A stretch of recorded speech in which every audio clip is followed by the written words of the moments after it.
نحمده ونصلي على رسوله الكريم أما بعد اللهم صل على محمد وعلى آل محمد كما صليت على إبراهيم وعلى آل إبراهيم إنك حميد مجيد اللهم بارك على محمد وعلى آل محمد كما باركت على إبراهيم وعلى آل إبراهيم إنك حميد مجيد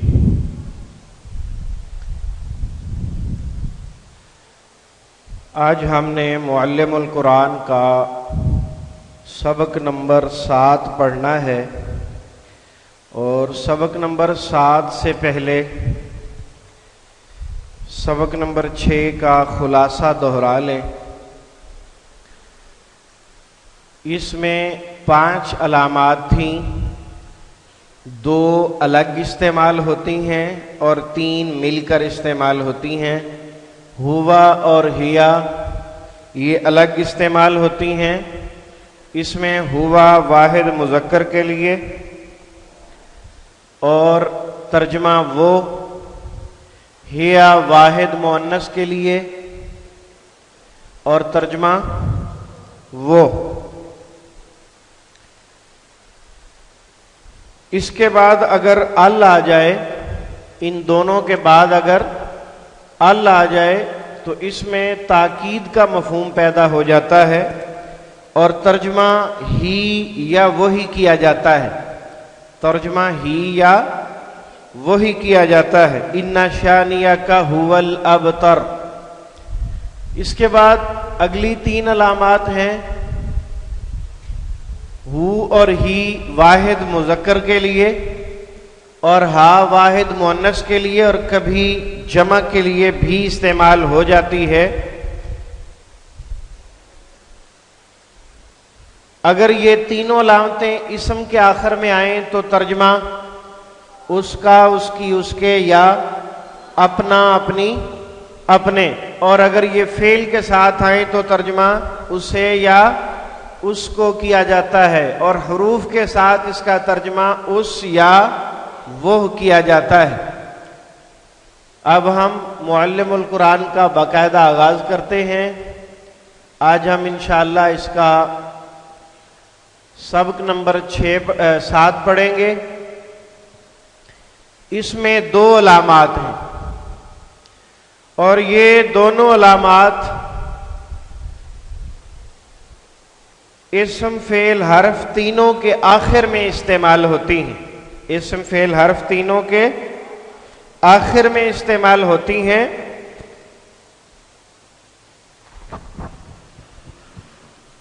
اور ان میں سے کاف زبر کا اسموں کے شروع میں بھی آتا ہے۔ اس کی تفصیل ہم انشاءاللہ آگے پڑھیں گے۔ کاف زبر کا واحد مذکر کے لیے استعمال ہوتی ہے۔ جب یہ اسم کے ساتھ آئے گا تو اس کا ترجمہ تیرا، تیری، تیرے یا اپنا، اپنی، اپنے کریں گے۔ اسم کے ساتھ اس کا کیا ترجمہ ہے؟ تیرا، تیری، تیرے یا اپنا، اپنی، اپنے۔ عملو کا، تیرا عمل، کاف زبر کا کو ہٹا دیں تو کیا بچے گا؟ عمل۔ اردو میں کیا بولیں گے؟ عمل، عامل، معمول، تعمیل، معمولات۔ ازواجو کا یہ زوجن کی جمع ہے، ازواج، ازواجو کا تیری بیویاں۔ وجہو کا تیرا چہرہ، وجہ اردو میں چہرے کو کہتے ہیں۔ متوجہ ہونا، توجہ کرنا۔ اور علی وجہ البصیرت، علی وجہ البصیرت۔ بصرو کا تیری نظر، بصرو کا تیری نظر۔ بصر، بصارت، بصیرت، مبصر، تبصرہ اردو میں بولا جاتا ہے۔ قومو کا تیری قوم۔ ربو کا تیرا رب۔ طعامو کا تیرا کھانا۔ کتابو کا تیری کتاب۔ اور کاف زبر کا اگر فعل کے آخر میں آ جائے تو ترجمہ تیرا، تیری، تیرے کی بجائے کیا کریں گے؟ تجھے، آپ کو، آپ سے، تجھے، آپ کو، آپ سے، مثلاً ودعک اس نے چھوڑ دیا تجھے. یہ سورت الضحیٰ کی آیت کا حصہ ہے. نبی اکرم صلی اللہ علیہ وسلم کے متعلق چند دن وحی نہ آنے کی وجہ سے کافروں نے مشہور کر دیا کہ محمد کا رب محمد سے ناراض ہو گیا ہے، نعوذ باللہ، اس نے اس کو چھوڑ دیا ہے. تو اللہ رب العزت نے فرمایا ما ودعک ربک وما قلی، آپ کے رب نے آپ کو نہ چھوڑا ہے نہ آپ سے ناراض ہوا ہے. تو اور بھی بہت ساری باتیں اس سورت کے اندر موجود ہیں. سألک اس نے پوچھا آپ سے، سوال سے یہ لفظ نکلا. خلقک اس نے پیدا کیا تجھے، خلق خالق مخلوق تخلیق. وجدک اس نے پایا تجھے، وجد موجود، وجد موجود، وجود ایجاد سب اسی سے ہیں، ایجاد. یعطیک یہ بھی سورۃ الضحیٰ کی آیات میں سے ایک لفظ ہے. وَلَسَوْفَ يُعْطِيكَ رَبُّكَ فَتَرْضَىٰ، اور ان قریب اللہ تعالیٰ آپ کو عطا کرے گا اور آپ اللہ سے راضی ہو جائیں گے. یعطیک عطا، عطیہ وہ دے گا آپ کو. ینبئک نبی اور انبیاء اس کا معنی خبر دینا ہوتا ہے. ینبئک وہ خبر دے گا آپ کو. یسألک وہ سوال کرتا ہے آپ سے. یا کا معنی وہ ہو گیا، کاف کا ہو گیا آپ سے. باقی لفظ سوال، سائل، مسئول اردو میں بولا جاتا ہے. فعدلک پھر اس نے برابر کیا تجھے. فا اور کاف زبر کا الگ ہیں. باقی لفظ عدلہ اردو میں عدل، عدل و انصاف، برابری، عدل و انصاف، برابری. فعدلک اس نے برابر کیا تجھے. اور یہی کاف زبر کا اسموں کے آخر میں جب آتا ہے تو ترجمہ تیرا تیری تیرے یا اپنا اپنی اپنے کیا جاتا ہے. فعل کے آخر میں ترجمہ تجھے، آپ کو، آپ سے کیا جاتا ہے. اور جب یہ حرف کے آخر میں آئے گا تو تو، تجھ اور تیری تیرے کیا جائے گا. انکا بے شک تو، الیکا تیری طرف، منکا تجھ سے، علیکا تجھ پر، لکا تیرے لیے، بکا تیرے ساتھ، عنکا تجھ سے، فیکا تجھ میں. یاد رکھیں کہ بعض اوقات کاف زبر کا اسم کے شروع میں بھی آ جاتا ہے. آخر میں تو آپ نے پڑھ لیا کہ تیرا تیری تیرے اس کا ترجمہ ہوتا ہے، اور بعض اوقات یہ شروع میں بھی آ جاتا ہے. اور اس وقت اس میں تشبیہ کا مفہوم ہوتا ہے. تشبیہ کیا چیز ہے؟ تشبیہ جو ہے کسی چیز کی مثال دینے کے لیے جو الفاظ استعمال کیے جاتے ہیں، اور جب کسی چیز کی کسی چیز سے مثال دی جاتی ہے تو اس میں دیکھا یہ جاتا ہے کہ جس کے ساتھ ہم مثال دے رہے ہیں ان دونوں میں مطابقت ہونی چاہیے، ان دونوں میں مطابقت ہونی چاہیے.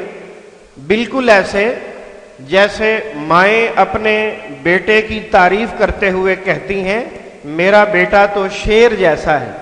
اب اس کا بیٹا شیر تو نہیں ہوتا، شیر جانور ہے اور بیٹا انسان ہے. تو دونوں کی آپس میں مطابقت کیا ہے؟ مطابقت طاقت اور جوانی کی ہے.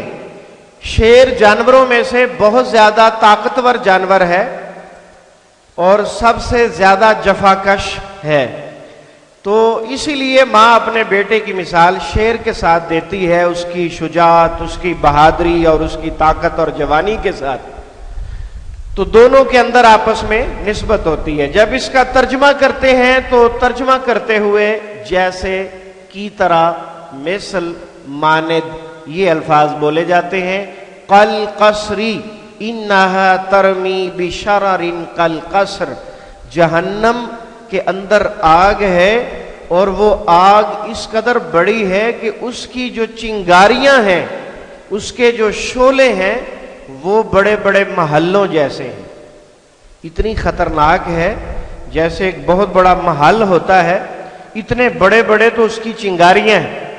تو اس کا اپنا حال کیا ہوگا؟ بہت خطرناک جگہ ہے، اللہ تعالیٰ سے پناہ مانگتے رہنا چاہیے، اللہ تعالیٰ سے دعا کرتے رہنا چاہیے کہ وہ ہمیں توفیق عطا فرمائے کہ ہم گناہوں سے بچ جائیں۔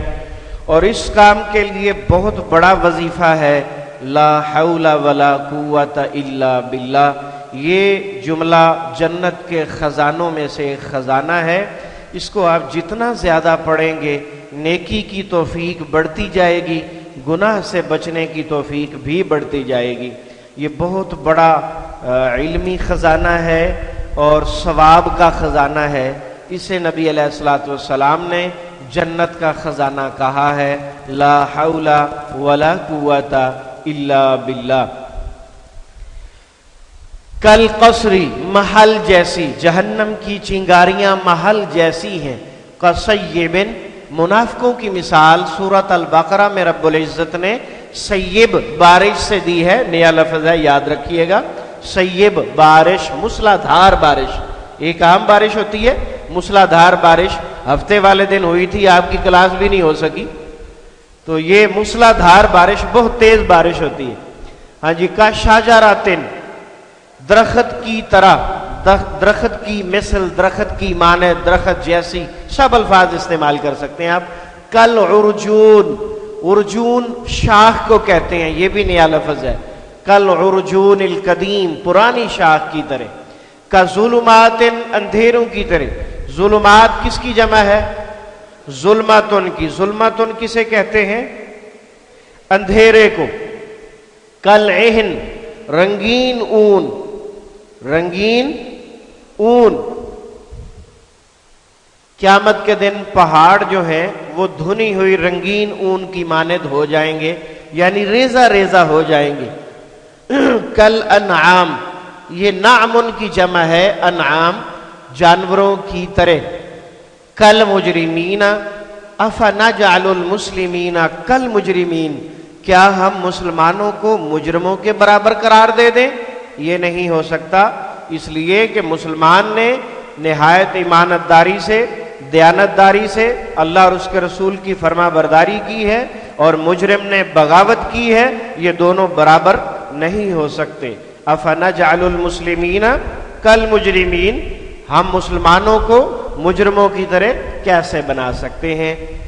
کاف زیر کی دوسری علامت، اس کے استعمال بھی ویسے ہی ہیں جیسے کاف زبر کا تھا، اسم کے ساتھ بھی، فعل کے ساتھ بھی، حرف کے ساتھ بھی، ترجمہ بھی وہی ہے، اور فرق صرف مذکر اور مؤنث کا ہوگا۔ یہ واحد مؤنث کے لیے ہے، ترجمہ اسم کے ساتھ تیرا، تیری، تیرے، یا اپنا، اپنی، اپنے۔ زمبو کے، تیرا گناہ، زمب گناہ کو کہتے ہیں، نیا لفظ، زمبو کی تیرا گناہ، ربو کی تیرا رب، ابو کی تیرا باپ، امو کی تیری ماں۔ واستغفری لذنبک، اور تو بخشش مانگ اپنے گناہ کی۔ واستغفری استغفار سے ہے، بخشش مانگنا، اور تو بخشش مانگ اپنے گناہ کی۔ انما انا رسول ربک، بے شک میں تیرے رب کا رسول ہوں، قاصد ہوں۔